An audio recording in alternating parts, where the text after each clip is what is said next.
নমস্কার। আজকে আমাদের কোনো ইভেন্ট নয়, জাস্ট আমরা আপনাদের সাথে আছি।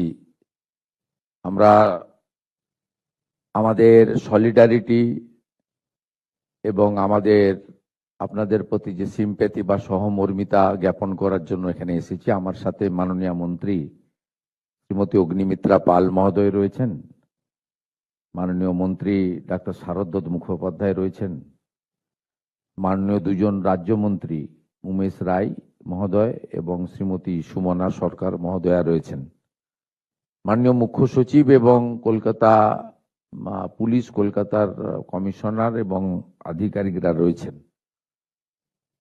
আপনারা জানেন, অত্যন্ত একটি দুঃখজনক বেদনাদায়ক ঘটনা ঘটেছিল এবং এই ঘটনার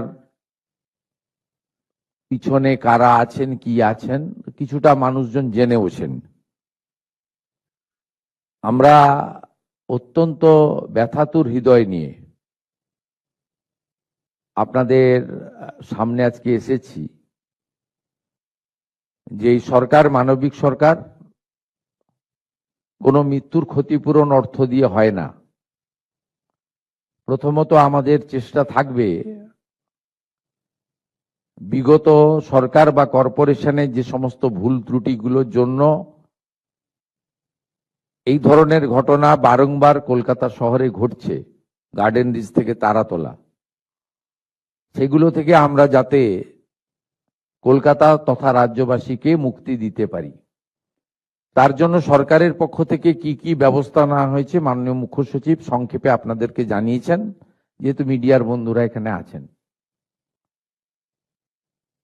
আমরা বিগত দিনে দেখেছি, পোস্তার ইনসিডেন্ট বলুন, মাঝেরহাটের ইনসিডেন্ট বলুন, গার্ডেন রিচের বলুন, বড়বাজারে ফায়ার ইনসিডেন্ট বলুন, কিছুদিন আগে তিলজলাতেও, এইসব ক্ষেত্রে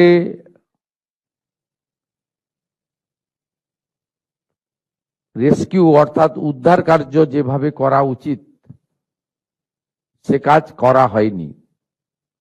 আমরা এখানে খুশি হতাম যদি সকলকেই জীবিত উদ্ধার করতে পারতাম, কিন্তু সরকার একটা মুহূর্ত নষ্ট করেনি। স্থানীয় জনগণ, Kolkata police, Kolkata corporation, fire brigade হাত লাগিয়েছে 30 মিনিটের মধ্যে, এবং ঘন্টা দুয়েকের মধ্যে আর্মি এবং এনডিআরএফ কে যুক্ত করে আমাদের এসডি